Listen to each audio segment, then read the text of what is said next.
And we start with Lucas Tomlinson live in West Palm Beach, where the commander-in-chief has been spending the holidays. And Lucas, you've had great coverage overnight here. What else are we learning about this operation?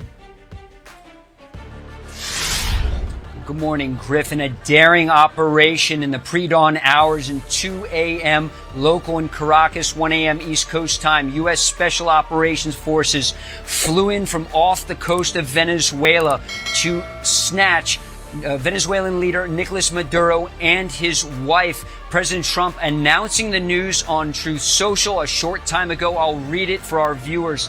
It says, quote, "The United States of America has successfully carried out a large-scale strike against Venezuela and its leader, President Nicolás Maduro, who has been, along with his wife, captured and flown out of the country. This operation was done in conjunction with U.S. law enforcement. Details to follow. There will be a news conference today at 11 a.m. at Mar-a-Lago. Thank you for your attention to this matter. President Donald J. Trump."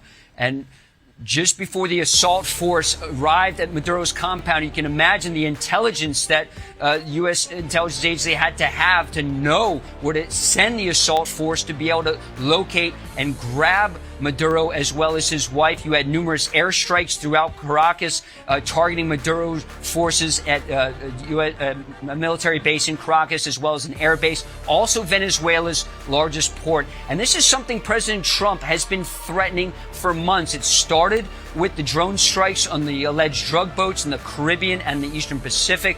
Over 24 to date, killing over 100 people. You saw it when U.S. forces seized, as a law enforcement matter, the oil tankers that the Trump administration said were associated with the Maduro regime. The goal is to cut off the drug and oil revenue stream for Nicolás Maduro. And for months, we've heard President Trump say that Maduro must go. And Maduro was very defiant.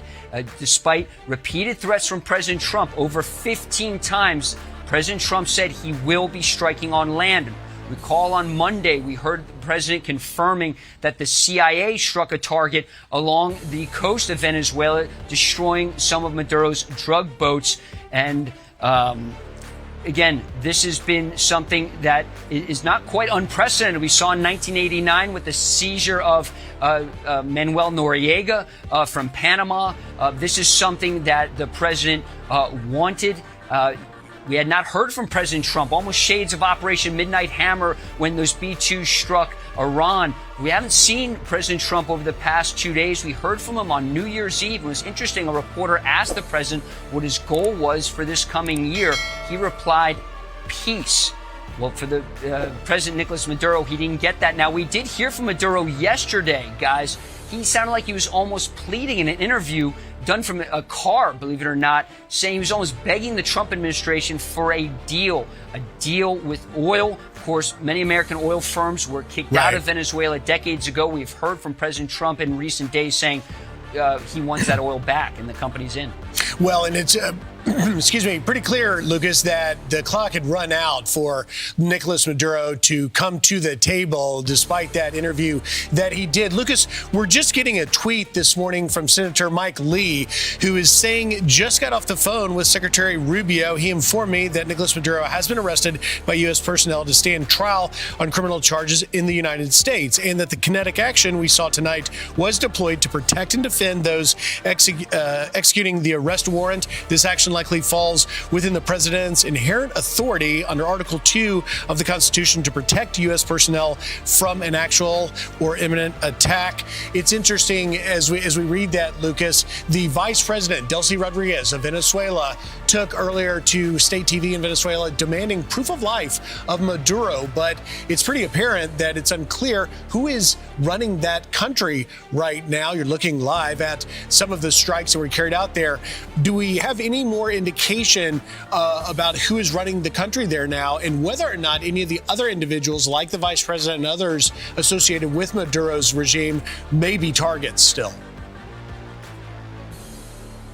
What's notable, that statement from Venezuela's vice president confirming the news from President Trump that President Nicolás Maduro and his wife were seized by that American assault force, likely either the Delta Force or SEAL Team 6, flown by the 160th Special Operation Aviation Regiment, the Night Stalkers, the most elite pilots in the world. It's notable we saw the video of those U.S. Army helicopters flying low over Venezuela under the cover of those airstrikes in darkness, that you didn't see any Venezuelan surface-to-air missiles or AAA anti-aircraft fire. And it's notable, Griff, that I spoke to Elliot Abrams, President Trump's former special envoy to Venezuela recently. He said this was a showdown between President Trump and Nicolás Maduro, and there could only be one winner. And that is why President Trump likely did not back down. You had this large military buildup in the Caribbean. You have about a dozen warships offshore. You have the USS Gerald R strike group that was rerouted from Europe, came to the Caribbean. You had the USS Iwo Jima amphibious assault ship. You have dozens of helicopters aboard there, of course, dozens of strike aircraft aboard Ford. You also had squadrons of F-35 stealth fighter jets from the Air Force that arrived in Puerto Rico in recent days, from the Air Force, including the Green Mountain Boys from Vermont.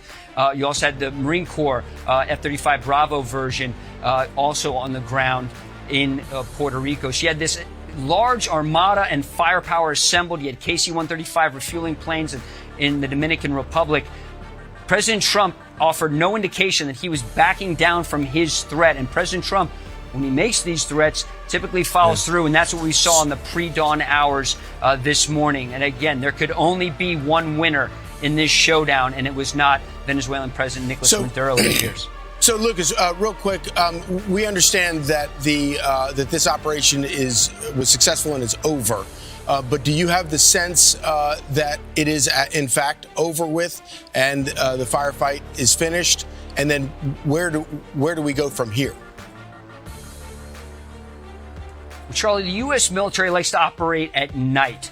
The pilots would have night vision goggles. The assault force would have had night vision goggles. That is their perfect time to launch these kind of operations, is under the cover of darkness, not because most people are asleep. Likely Maduro and his wife were probably asleep when they blew up the door and grabbed him. So we've heard from Senator Lee also in that thread you just read. He says he was informed by the Secretary of State that the operation is over. It appears the goal was not just to strike the Maduro regime, and that could have almost been a distraction from the main objective, which was to snatch the Venezuelan president and his wife so they could face charges back in the United States. Lucas, back in October, President Trump sent a clear message to Maduro saying this. Mr. President, it has been reported that Maduro offered everything in his country, all the natural resources. He even recorded a message to you in English recently, offering mediation. What should we do in order to stop that? He has offered everything. He's offered everything. You're right. You know why? Because he doesn't want around with the United States. Yeah, the president didn't mince words, Lucas. This is obviously a signature moment for President Trump and his administration, another precise, swift, and seemingly effective military operation. What do you think we can expect to see from the international community in response? Well, allies of the United States are going to be on the side of the United States, and America's adversaries are going to come down pretty strong on this. And when you read the statement from Senator Lee talking about Article 2 and the president's authority to carry out this operation, likely probably getting a jump on some of the criticism that the president might be facing with Democrats on Capitol Hill. So perhaps a little cover there from Senator Lee. So adversaries of the United States and, of course, Maduro's allies, Russia, China, and Iran, are going to come down very strongly on this operation. And let's not forget that in early December, War Secretary Pete Hegseth outlined America's new national security strategy. Part of it was bringing back what he called the Monroe Doctrine, taking control of the Western Hemisphere. There are officials in the Trump administration, including Secretary Rubio, that want to decrease the influence of China, Russia, and Iran. Of course, we've seen Hezbollah operatives set up shop in Venezuela in the past. This was all